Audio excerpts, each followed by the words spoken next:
Shalom Alejen, amada familia del pueblo de Israel.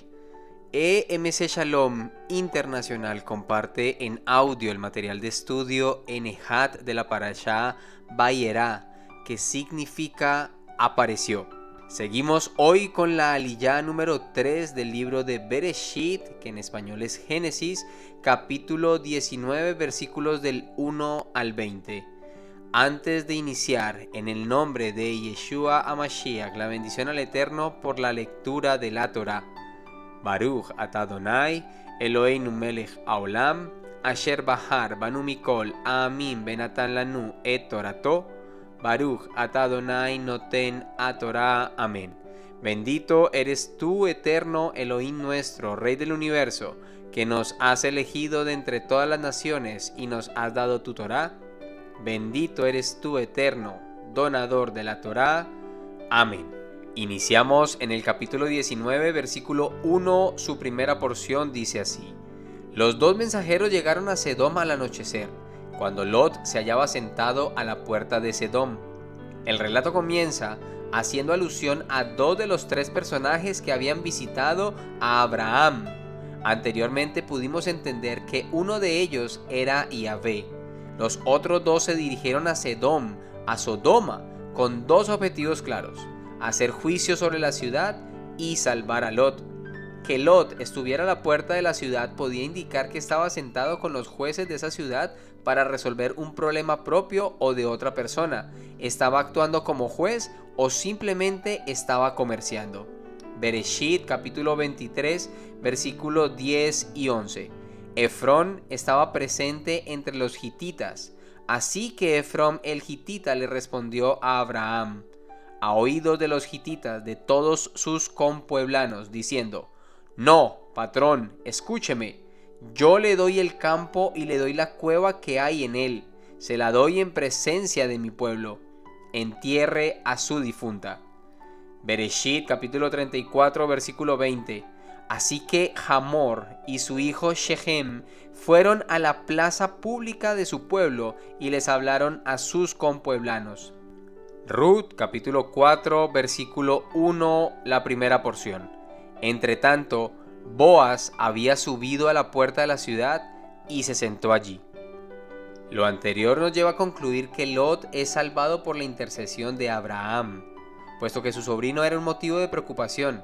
Debido a este hecho, Yahvé le concede a Abraham la salvación de Lot del juicio anunciado e irrevocable realizado sobre Sedom. Nunca sabemos el alcance de nuestras oraciones. Todavía no se habían acostado cuando los habitantes del pueblo, los hombres de Sedom, jóvenes y viejos, todos hasta el último hombre, se reunieron alrededor de la casa y le gritaron a Lot y le dijeron: ¿Dónde están los hombres que vinieron a ti esta noche? Sácalos para que intimemos con ellos. Dice el comentario del Humash: al enterarse acerca de los audaces visitantes que tuvieron el descaro de pasar una noche en la ciudad, multitudes de sodomitas se agolparon en la puerta de la casa de Lot, exigiendo que Lot entregara a los invitados en sus manos. Cuando los sodomitas dijeron que querían conocerlos, querían decir que su intención era ultrajarlos. El motivo por el cual vejaban, maltrataban o humillaban a los desconocidos a tal grado era para mantener alejado a los pobres que buscaban hacer fortuna. Los sodomitas eran tristemente célebres por toda la clase de atrocidades que practicaban, pero su destino fue sellado a causa de su egoísmo y su renuncia a ayudar a los pobres y los menesterosos. Comentario tomado del libro de Bereshit, capítulo 19, versículos 4 y 5, Humash, página 91. Ahora tenemos los versículos 10 y 11. Pero los hombres tendieron las manos y alaron a Lot para dentro de la casa con ellos y cerraron la puerta.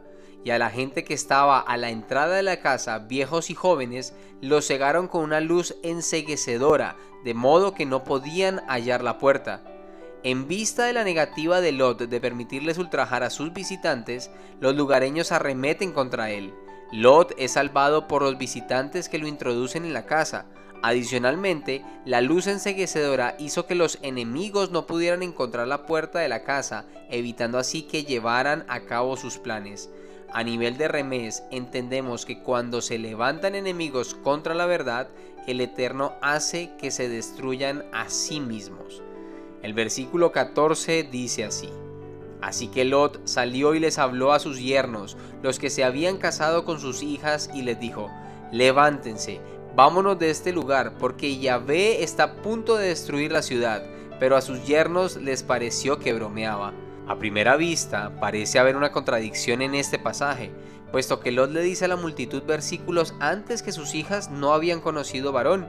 Bereshit capítulo 19 versículo 8.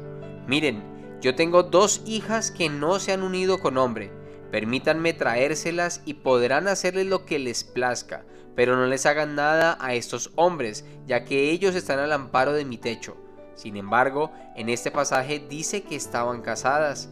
Lo anterior es posible de entender si analizamos el aspecto cultural. El detalle de que las hijas de Lot estaban comprometidas, es decir, desposadas, lo que quiere decir que ese compromiso era contado como matrimonio, aunque no habían llegado a consumarlo en la intimidad. En la cultura oriental, cuando se establecía el pacto matrimonial, en hebreo ketubá, el esposo tenía que ir a preparar la morada donde vivirían. Este proceso se llama desposorio. Una vez que el esposo tenía las condiciones para vivir con su esposa, se realizaba la ceremonia de consumación del matrimonio. En caso similar a ese se encontró Miriam, lo que conocimos con la traducción como María, la madre de Yeshua, que estaba desposada con Yosef cuando concibió del Ruach HaKodesh. Matillaj, que en español es Mateo, capítulo 1, versículos 18 al 20. El nacimiento de Yeshua el Mashiach fue así. Su madre Miriam estaba desposada con Yosef, pero antes de que se unieran, se halló que ella estaba encinta por obra del Espíritu de Santidad. Yosef, su esposo, como era justo y no quería exponerla a la vergüenza pública, resolvió divorciarse de ella en secreto. Pero mientras él pensaba en esto, sucedió que un mensajero de Yahvé se le apareció en sueños y le dijo: Yosef, hijo de David, no temas recibir a Miriam como tu esposa, porque lo que se ha engendrado en ella es por obra del Espíritu de Santidad. Entramos al capítulo 19, versículo 15. Cuando rompía el alba, los mensajeros ungieron a Lot, diciéndole: Levántate, toma a tu mujer y a las 2 hijas que te quedan, no vayas a resultar aniquilado por culpa de la maldad de esta ciudad. Los mensajeros muy temprano instan a Lot a abandonar la ciudad por el juicio a la que sería sometida. ¿Por qué le salvan? ¿Era este hombre justo? Kefá Bet, segunda de Pedro en español, capítulo 2, versículos del 6 al 9. Y sí condenó a destrucción a las ciudades de Sedom y Amorá, reduciéndolas a cenizas y poniéndolas como escarmiento para los que habían de vivir impíamente. Y sí rescató al justo Lot, quien era acosado por la conducta sensual de los malvados, porque este hombre justo habitaba en medio de ellos y afligía de día en día su vida justa por los hechos malvados de ellos. Entonces Yahvé sabe rescatar de la prueba a los piadosos y guardar a los injustos para castigarlos en el día del juicio. Aquí se dice que era justo y piadoso. ¿Qué es ser justo? Dice Rab Shaul en su carta a los Galatiim, que en español es Gálatas, capítulo 3, versículo 9. Desde luego, los que se basan en la fe son benditos junto con Abraham, el hombre de fe. Justo es uno que vive por la fe, ya que la justicia propia no puede salvar a nadie. Ivrim, que en español es Hebreos, capítulo 10, versículo 38. Pero mi justo vivirá por fe, y si se vuelve atrás, no me complaceré en él. Romiim, Romanos en español, capítulo 1, versículo 17. Porque en él se revela la justificación que concede Elohim, que es por la fe y para la fe, como está escrito: pero el justo por la fe vivirá. Habacuc, en español Habacuc, capítulo 2, versículo 4. Mira, su espíritu dentro de él está inflado, no es recto, pero el justo es recompensado con vida por fidelidad. Debemos recordar que la fe verdadera lleva, se nutre, necesita, requiere obras de fe. Deseamos que este estudio traiga bendición y prosperidad en la palabra de nuestro Salvador, Yeshua HaMashiach, Melech de Israel. Amén. Shalom, shalom.